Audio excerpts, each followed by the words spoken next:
We're Lil Hamishi, 5780.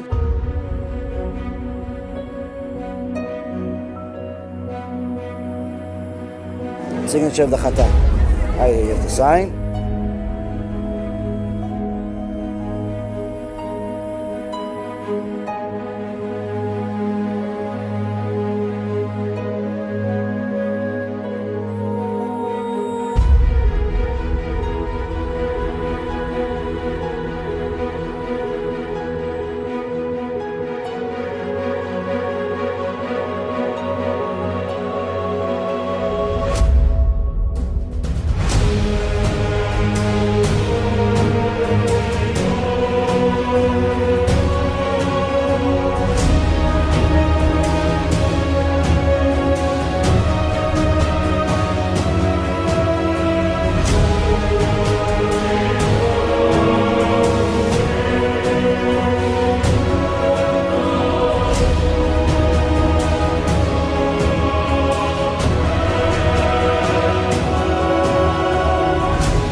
I'm from New York, Brooklyn, New York. I moved to Florida in my late teens, 17. I grew up in Haiti. I was born in Haiti, and I moved here to Miami about 14 years ago when I was 13 years old, so I'll say 15 years ago. So since then, I've always lived in Miami, and that's where I spent my life, went to school and did everything. Until we meet. Coming to the show. Yeah. Coming to the show along with like about 2 years ago. Yeah, I started coming to the show, and when did you guys get married? About a month ago. Okay. A month and a couple of weeks. Yeah. Did you guys speak at all since? No. The first time, as I was going through a process about 2 years ago, started going to the Rav, and after that first year or second, and my cousin said, you want to talk to the Rav? I mean, he can help you if you really want to convert and stuff like that. So I was like, before I thought, I was like, okay, I was like, since I came, that's the reason I came. I was like, okay, I'll talk to the Rav. He was like, you sure you want to do this? I was like, yeah. It's like, you know, all these decrees on our side, they're coming on you. You know, they're out to kill us and everything. I was like, yeah, I'm sure, for sure, no problem, 100%. So from then on, he gave me a syllabus to learn what to learn, how to do. So from that moment on, I just started studying. Whatever I learned from before, had it, and just keep adding on to it, and as I'm going to the shiur, and she's there, and as I'm changing my life, whatever my life I'm keeping back, I'm leaving my old life behind. Every week I'm going, she's there, and then you start thinking maybe when finally get into that process, and the rabbi was saying after you get to the process, you have to get married. That's the first mitzvah in Judaism. You have to get married and have children. So it was like, okay, you're there, you're getting into a community. What's there? And the shiur, she's always there. She's a tzadika there. So like maybe if I have the merit, not my merit, from somewhere, and maybe she'll be one of the candidates. And yeah, so I was there. I kept going and focusing on my studies, and go to a conversion process after a year. As soon as we finished, we never talk one word, but she bakes. So the only word I probably said to her was like, "Thank you for the cookies. They were delicious." And she'll just shake her head, "Thank you." And that's it. That's the only word that I know for sure we spoke. That's it. Yeah. So as we're learning, going through a process, then the week after the conversion, the mikveh and everything, then the Rav said, "Okay, you finished now, and it's time for you to get married." I was like, so. And we're here, and this is a little small group of us, so I have someone for you. You should, these guys should go on a date and see where things go. I was like, yeah, no problem. He was like, it's that person. I was like, oh, I have the merit. Okay, maybe it's because of the Rav merit. I'm able to get the chance to go out with her. So, and she also said yes. I was like, oh, how lucky I am. Yeah, and we went on a date and we clicked. Yep. Everything started from then. But the first time we talked, when was the Rav took the both of us together, it was like, Elchanan, this is Michal, and Michal, Elchanan. Now you guys go on a date and see how things go. And when we went on a date, that's the first time we actually talked. What's your name? Where you from? Blah, blah, blah. And then from then on, we clicked from the first date, and we went on a couple of dates after that. Kept talking. A few months later, we got married. Yeah, it was a merit. It was a privilege. It's a blessing for me to marry this tzaddik, as you guys can see. And, every day she gives me strength. She gives me, she helped me push forward and trying to be better. I know with her by my side, I'm blessed, and I thank the Rav for this perfect match. Words cannot express my gratitude to the Rav, to the shiur, and to her, of course. About HaShem, HaShem knows what he's doing. I'm glad he gave me that shidduch. I also going there and realizing that my next step would also be getting married. I was brought up in a home where college is like the mandatory thing. You have to go to college for 5 years so you have a solid degree and to make money, and that's the main purpose in life, is to make money so you can live. The only way to live is if you go to college and make money. And I knew that was not what the derech of HaShem is. So that was also one of the things I had to overcome with my father more of.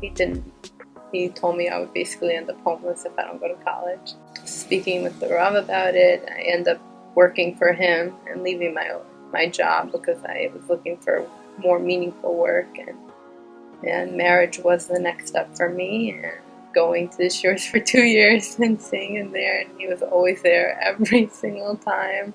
It's like you think, but you can't think yet because he wasn't fully converted yet, but he was very close to it, and I would always hint to the Rav like, okay, so when? And he would give me he would say, no, you should try out other offers and try to look. Also, you have to do your part. You can't just sit and not do anything and wait. But I felt like I wouldn't be giving anyone a fair chance because I felt like this was it. Like, I need someone who is choosing to be Jewish because that is what he wants his life to be, and he knows that's what HaShem wants from us, and we were created for this reason, to serve HaShem, and anyone else I would go out with would never understand, ever.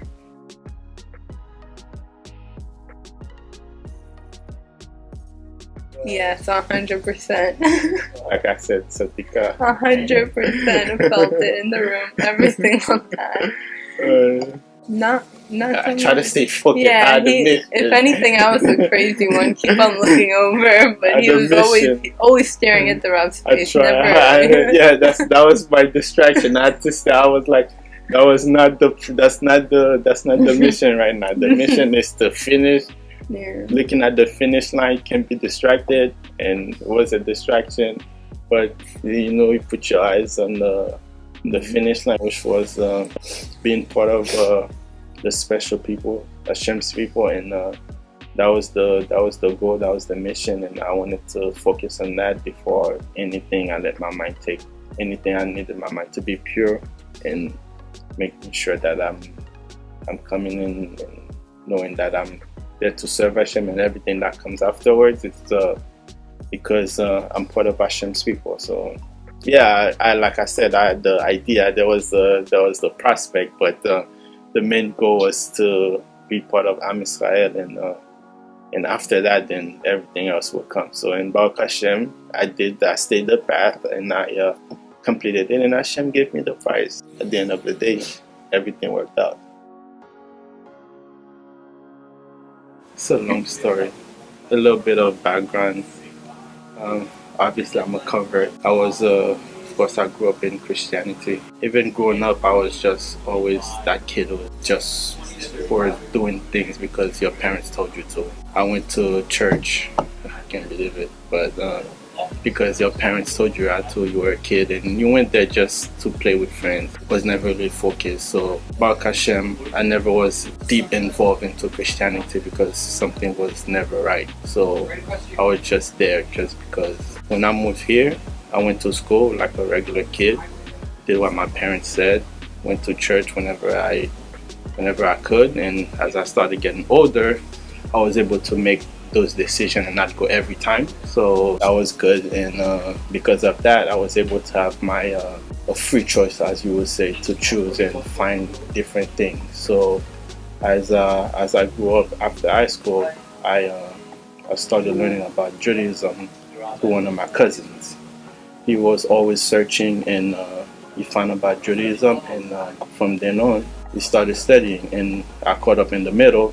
We studied together. He was showing us proof how everything else about JC, all those Avodah Zarah, if it's fake and the story doesn't make sense, and the fact that myself, I was never involved into it, I kind of caught on pretty quickly how everything in there was just straight up false. And now you can see why your soul never was caught up to it. With that, I was able to grasp into Judaism pretty quick, and it felt from then on, I was never into religion, but from then on, I could say that point on, I was attracted. And I have to say, the first book I read was a book about Judaism, completely from cover to cover.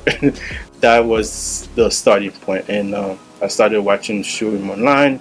Rav Mizrahi was the first one, and I remember he introduced Rav Reuven in one of the videos, or there was a suggestion of a different rabbi. So I remember clicking on the video, and the personal story, I watched part of it. To my surprise, one of my cousins who already converted, he was following Rav Reuven.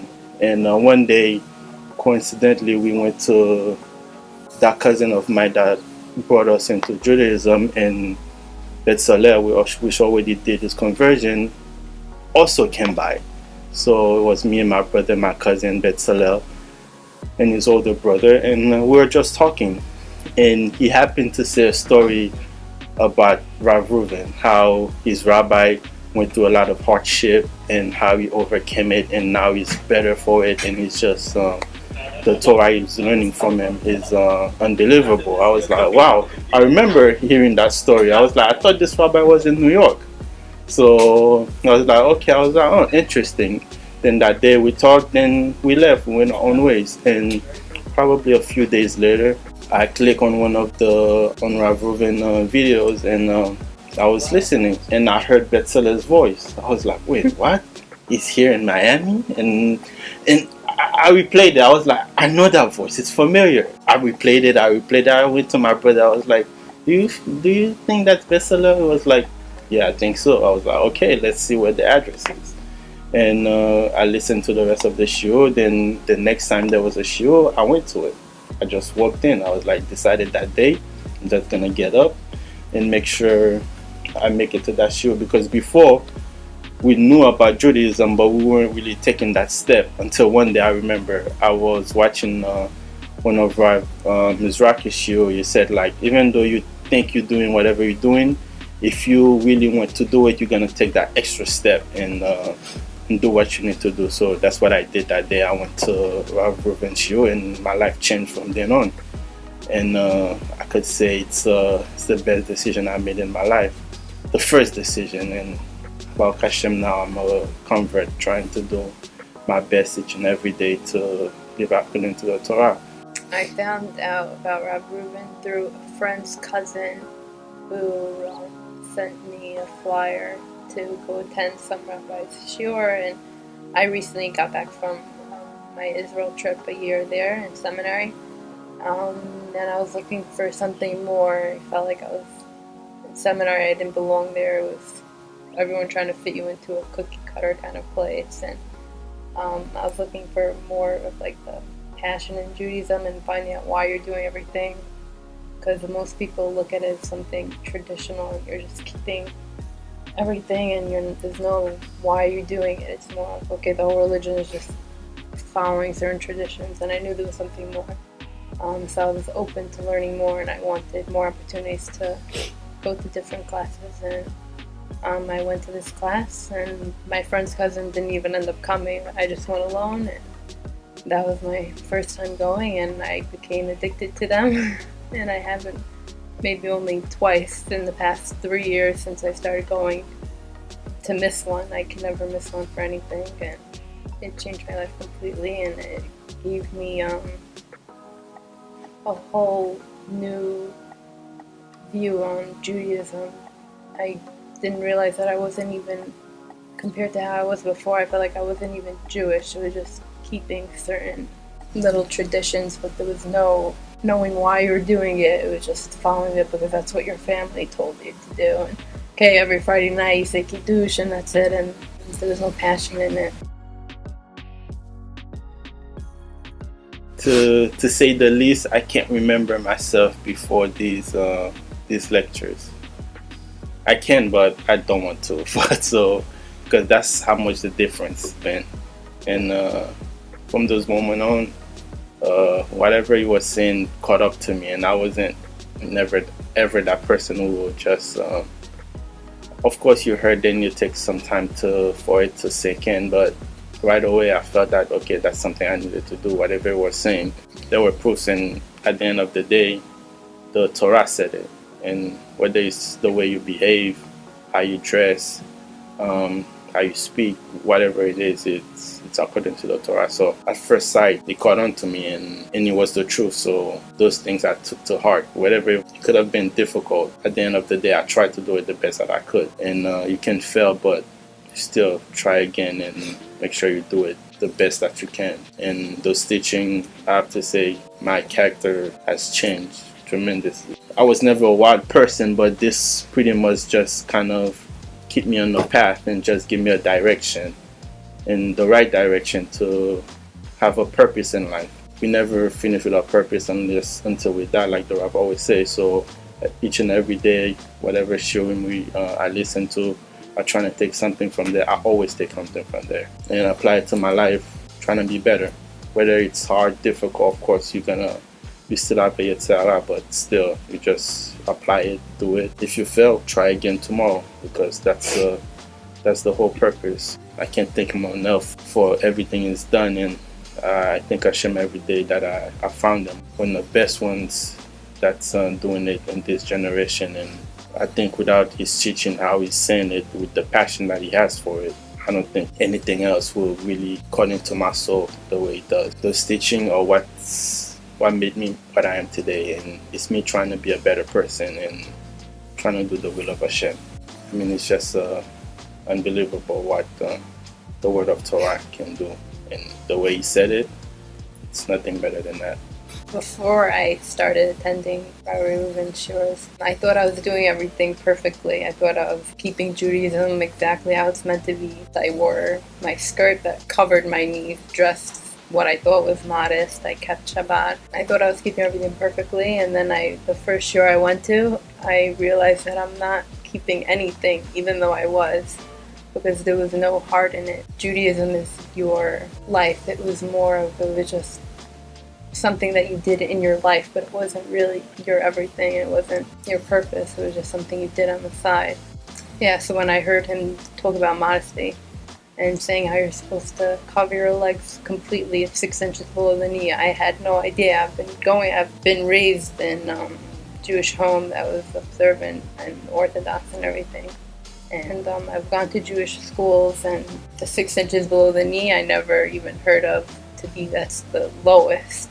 75% or a big chunk of a woman's mitzvah in this world is to be modest. And when I found out that covering your knee is not gonna cover it and you're supposed to cover your entire leg, and that's when I decided to throw out all my clothes and start fresh new and only wear long dresses from now on. And also with tightness of clothes, people think that just because your clothes are covering your body part, it could be tight, but it's not really true. You have to cover the actual shape of your body. It's not something that's meant to be shown to everyone, and it's a shame because 95% of the women out there in the Jewish world wear tight clothes, and it's a shame. You think you're keeping it perfectly, but you don't realize that you're not.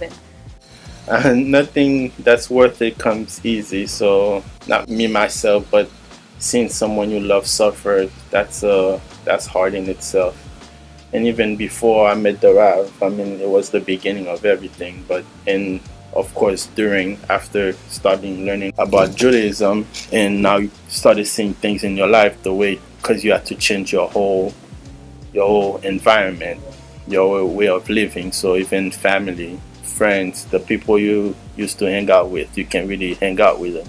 So they start seeing you in a different light. So you had to really seclude yourself in the beginning, just so you can serve HaShem. So the people, they look at you different because you're different, but at the end of the day, you know what you were doing it for. You were doing it for HaShem. So you just kind of block everything and just keep going forward, because you know there's a reason for it and there's a good reason. So nothing can really block what you're trying to do. So whatever came my way, whatever it could be, I just went and block it. I was always that person to try to I don't dwell on stuff. So it happened, I deal with it at the moment, and I let it go. I try to, whatever hardship came my way, I try to deal with it as best as I can, and then keep moving forward. Baruch HaShem, He gave me the strength to deal with it, and now I'm here. I thank HaShem for that, and the teachings were one of the reasons that I was able to overcome it, because the Rav always talk about it. I mean, whatever happens, because HaShem have a plan, it was meant to happen. If you see the positive in it, then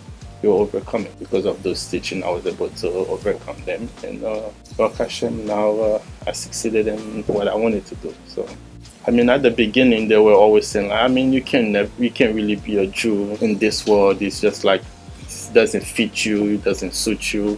You were raised a different way. How can you just live the way you were raised? It was like something you knew your whole life. I'm like, okay, I mean, sometimes people change. Even you yourself, if you see something is better for you, you can go ahead and change whatever it is, if it's going to be to your benefit. So why is this any different? The way I was raised, the religion I was raised, they thought they were keeping the mitzvot. They call them Seventh-day Adventists, and they think they're keeping the 10 Commandments, but they don't even know how to keep the 10 Commandments. They thought, we're like, oh, we're close to Judaism and things like that, but really fooling themselves. And that way they was like, oh, you can be, they always see you in the light, like, you're just trying it, but eventually you will come back. Like that, when you don't get that support, it's really hard. So, but like I said, I'm that person who was able to, at that moment, see it. I didn't really have to cut anybody off, but take my distance, do what I needed to do for myself. Whatever happened afterwards, whether they like it or not, it was my decision. It worked out at the end. Everyone now, they accept it, they understand it. We're adults, we're all friendly. Just separate ourselves, our beliefs, whatever it's allowed, we do, and that's it. I was never that person who was give in to peer pressure. I was did everything, whatever I wanted to do it, or whatever I felt was the right thing to do, I did it. I didn't care what anyone else was doing. In high school, for example, girls doing things that they shouldn't be doing, I never gave in to peer pressure. I didn't care. I would just be that girl on the side that didn't participate in the wrong things that they were doing. So for me, standing up for what I believe in, and that was never really a difficult thing for me to do, which came in handy when it was time to change my entire life. HaShem, my mother and my sisters were full on board when I started learning.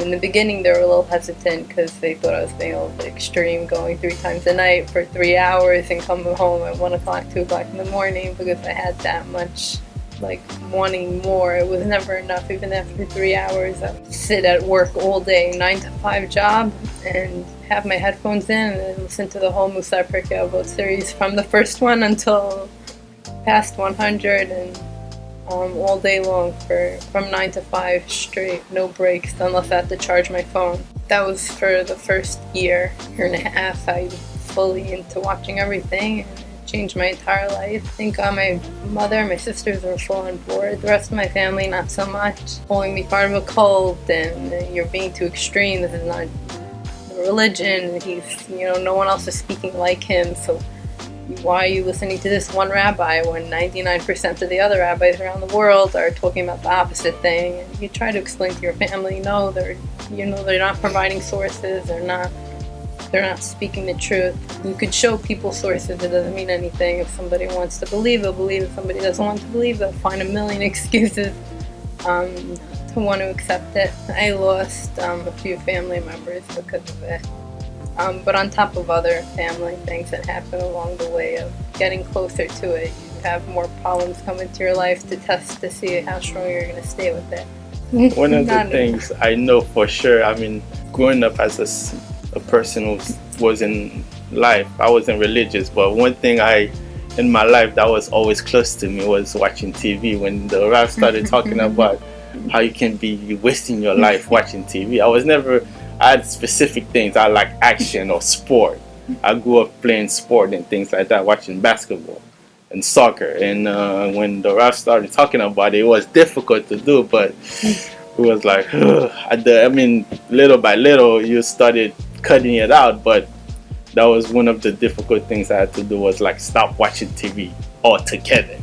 It was like hard. But at the end of the day, when you know the reason, you see the reason why, difficult or not, you just have to do it. I was able to, till this day you fight with it, the yetzer come once in a while, but you just remember why you did it and the reason behind it. It just gives you strength to continue. But that was one of the hard things I had to do, me personally. The time that I wasted, I'm trying to get it back, even though you can't really. But now learn Torah and find the entertainment in the books. There's plenty of it. So, HaShem. Each and every day we're doing better. That reminded me of one of the things that I had to eventually cut out was non-Jewish music, and music was my thing of relaxing and letting go of everything, and my therapy, I guess you can call it. Listen to the same song that came out 500 times until you know all the lyrics and it's in your mind. That was me. I was addicted, I guess, to music. It was something that I really connected to, and I realized that I can't keep coming to the shiurs and still listen to the non-Jewish music. You can't sit in the shiur for 3 hours and go in your car and put on non-Jewish music. It's not going to work. You can't sit for 3 hours in a shiur and then get home and watch Netflix. It's not going to connect. It's like you're fighting yourself. You feel it. You feel your neshama fighting. And it was hard to cut out the non-Jewish music. So what I did at first was I would only listen to the clean non-Jewish music, which doesn't really exist. So that lasted maybe a week or two, and then I decided, okay, you know what? I'll just listen without the lyrics. Instrumental music. So I have that because I like the music part. So okay, fine, I won't listen to the words. I'll just listen to the music. You still know the lyrics, and you're still those things are gonna pop up in your mind. So that's not gonna work either. It could help you get off of it, and it definitely is better, I think. Like, in my opinion, instead of going cold turkey, at least listen to the instrumental, so you're letting go slowly, because it's hard to just cut it all out in one shot, because then you end up going back to it even more. I tried it once. I said, you know what, forget it. I'm deleting everything. I'm going to have no music on my phone. But then you end up going back because you hear it in a store, and then you're like, oh my gosh, I miss it so much. So slowly getting off of it, and you have to keep listening to the shiurim. You have to keep on. That's the only way to really let go of it completely, is by breathing it every single day, all day long. It's the only way to fully let go of it. And now when I hear the non-Jewish music, there's nothing in my mind that says, oh, I missed it, or anything like that. Or if I see Netflix, I don't start thinking, oh, I wish I could just like sit and watch Netflix all day. It's like you realize that it was such a waste of time. I wasted so much of my life watching Netflix in bed all day. Like, you have a day off from school, the only thing you want to do is be in pajamas in bed and just watch Netflix. And yeah, the only way to fully change is by going to the shiurim live. You have to go live. Listening online, it works like when you're at work or when you can't go because there is no live one. But if you live in Florida, you should go live. It's a totally different experience. You're listening to almost like a different shiur when you're live, because you feel the energy in the room, and it helps your neshama connect to it more. Than you're more likely to be able to let go of all the secular things, and you'll become disgusted almost by the secular things, because you're fighting yourself if you think that you can stay with these secular things like the music and the movies and listen to Torah and try to become closer to HaShem. It's not going to work. You're just going to end up feeling very confused with yourself. If you keep in mind that, is this action going to, if Mashiach comes in a second, am I going to be saved or not going to be saved? If you always have that in mind, then that should help you when it comes to making little decisions. And don't take things lightly. Look at everything in your life and look at it as, it is a big deal if I play the non-Jewish song, but it really does affect your neshama. Like, you'll hear it in the background in a store, and it really does affect you. All of a sudden you feel a way, and you're like, why do I feel this way right now? And it's because you remember your past and listening to it. And there's good Jewish music too. You can find it. It exists. You just have to work hard. Start your Jewish music playlist. You'll end up being able to listen to the shiurs longer, and you'll be able to actually internalize them and start keeping what they're saying. For me personally, to see where I came from and where I am now and the changes that has happened, and like I said, I've never felt better, and now I'm doing things that I never did before because I never had the drive to do them.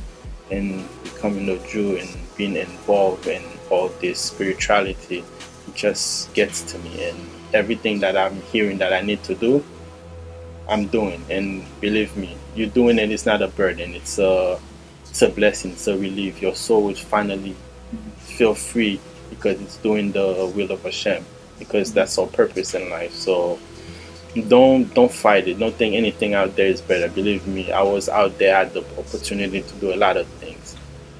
Whether I did it or not, which about HaShem, I never got myself involved in anything, but it was there. You saw things, you experienced little things, but nothing was really anywhere close to the feeling that I get now. Just reading a book, finishing a book, and after reading the stories in there and seeing how people live and what they did for HaShem and their faith, their emunah in HaShem, is just unbelievable. And he said, these people, you're nothing compared to them. So all you can do is try to be as close to the dust and leather field as possible. And that gives you a drive, gives you a feeling. It's unbelievable. You can't really describe it. It's just amazing. Believe me, nothing out there can match it. And from my perspective and from my point of view, from where I came from now, worlds apart. BeEzrat HaShem, everyone will really get into themselves, really see that nothing out there is really worth it, and they'll come and do the will of HaShem and serve the purpose in life. Because at the end of the day, everyone feels empty. They feel that emptiness. That's why they're trying to fill it in with everything out there, and they keep going to different things. So if you feel like you keep doing all these different things and the result keeps feeling that you're being more empty, it's because you're not doing the right thing. So get close to HaShem, do His will. You'll feel that drive, you'll feel that purpose that you're looking for, and believe me, you won't regret it. It'll be the best feeling in the world. You'll regret the fact that you didn't do it sooner. Let us stop being hard-headed, stiff-necked people like we know that we Am Israel are, but and start listening to HaShem and do His will, and we'll get the pleasure that we're looking for. So it's what HaShem, we all listen and do Teshuva and help our neshama get that feeling it's looking for. And the Rav is doing a great, fantastic job. He doesn't even cover it. The Mesut Nefesh he does each and every time for Shiur, for Am Israel. Let us really keep strong, support him in everything that he does, because he's doing it out of pure love. I thank him, but I know it's not enough, but I'm gonna say it anyways, and HaShem will pay him for the reward and for the blessing that he has bestowed in my life and in this world in general. As he's working hard, let us work hard to do what we need to do. That'll be my wish for us all. I don't think I can top that.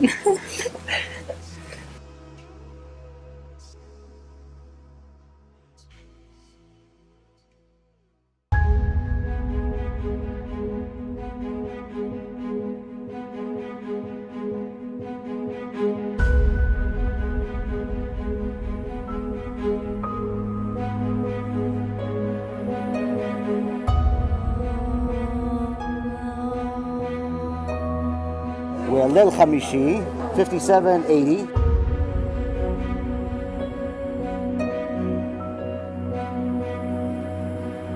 Signature of the Chatan. Right here, you have to sign.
Put the talit on.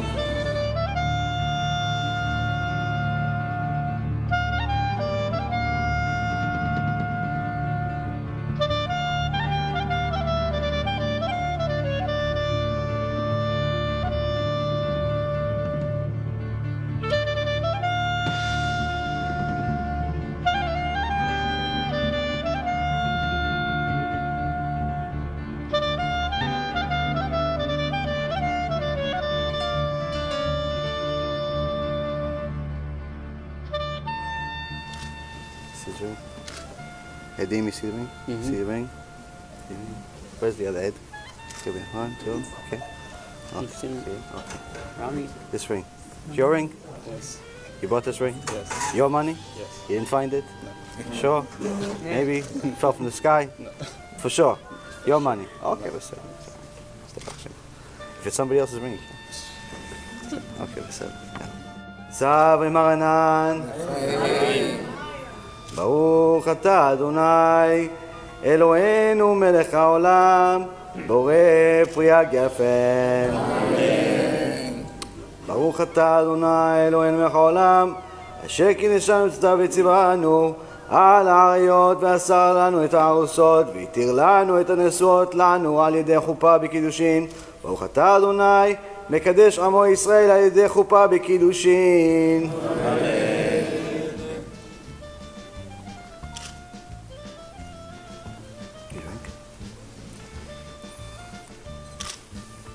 Give it to her and you give it to her.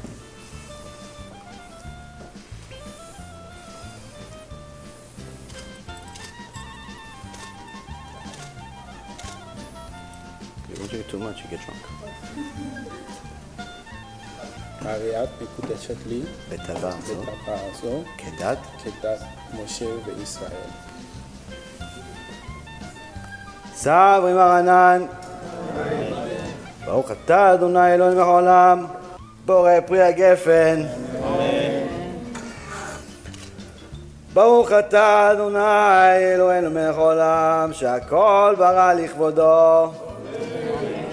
ברוך אתה אדוני אלוהינו מלך העולם, יוצר האדם. ברוך אתה אדוני אלוהינו מלך העולם, אשר יצא את האדם בצלמו, בצלם דמות תבניתו, והתקין לו ממנו בניין עד ועד. ברוך אתה אדוני יוצר האדם, זוז תסיס ותגל הכרה בקיבוץ בניה לתוכה במהרה בשמחה. ברוך אתה אדוני משמח ציון ובניה, שמח תשמח רעים אהובי כשמרך יצירך בגן עדן מקדם. ברוך אתה אדוני משמח חתן וכלה. ברוך אתה אדוני אלוהינו מלך העולם, אשר ברא ששון ושמחה, חתן וכלה, גילה רינה, דיצה וחדווה, אהבה ואחווה, שלום ורעות. מרע אדוני אלוהינו ישמע בהרי יהודה ובחוצות ירושלים, כל ששון וכל שמחה, כל חתן וכל כלה, כל מצלות חתנים מחופתם ונערים משתה ונגנתם. ברוך אתה אדוני משמח החתן עם הכלה ומצליח.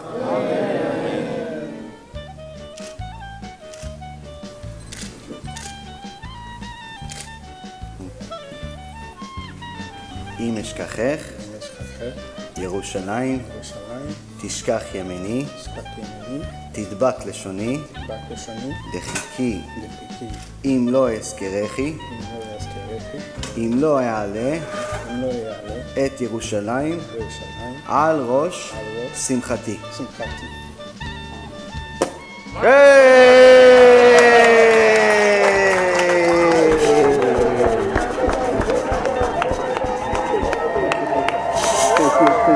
הקדוש ברוך הוא יברך אתכם חיים ארוכים, שלמים, מלאים תורה, מצוות וגמילות חסדים. אמן. ברוך השם, ברוך השם. Okay, wait, before you go, let's give me the ketubah. You. Where's the ketubah? Ketubah? Okay. He's going to give the ketubah to the imam now.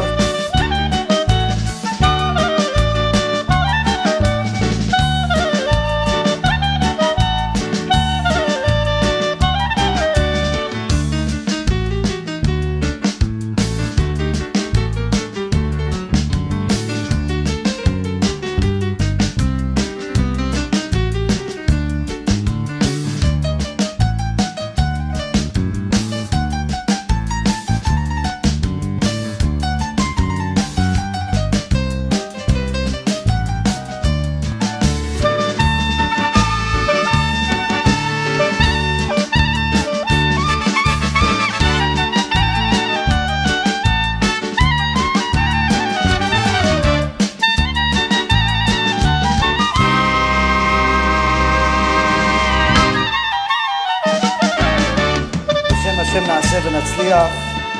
Baruch Hashem, a big mazal tov to Elchanan and Michal. Baruch Hashem, הקדוש ברוך הוא יברך אתכם בכל מכל כל. חיים ארוכים, שלמים, מלאים תורה, מצוות, גמילות חסדים. Baruch Hashem, you win the Wedding of the Year award, Baruch Hashem. Very holy wedding. Whether you're Jewish or non-Jewish, when you arrive to this wedding, you know it's holy.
I didn't think it was going to take that long. Believe me, I think it was going to be 10 minutes. Yeah. That's it. But Baruch Hashem, like the Rav always said, the Torah will bring you, the time will pass you. You'll never know what's happening, but we just experienced it. I didn't think I had an enemy to talk this much, but it just happened. And it's because of the Torah. Believe me, I never thought I would be talking in front of camera, but for Torah, to bring Hashem's children back to Him, I'll do anything, whatever that I can, to see however much I can help Am Yisrael to do Teshuva and come back to Hashem. Because, like the Rav always says, bringing back Hashem's children, that's the only thing really we can do for Him. So, if I can be a part of this, whatever I put my fears, my phobia, whatever it can be, put it behind me and then just do what we need to do, which is what everyone else should be doing, which is like put your desire aside, put all your want and needs that's not according to Hashem's Torah, and then just do His will. Like I said, you'll be rewarded for it, but like we know, we're not really doing it for the reward because that's what the Mishnah said, but Hashem always gives us incentive to do more. So BeEzrat Hashem, He help us, He strengthen us to do what we need to do, and we'll be rewarded for it. But even though we don't want to do it for the reward, but that would be our incentive to finally do it, and then at the end of the day, we'll do it for the sake of heaven. So it's just for us to do our part and to help Am Yisrael, basically, because that's all we can do. That's the only thing we can do for Hashem after all He's done for us, giving us life and feeding us every day. And whatever we really need, He gave it to us. So the least we can do is do His will, bring His children back to Him, and serve Him, and thank Him for everything He's done. So BeEzrat Hashem will help the little bit that we can.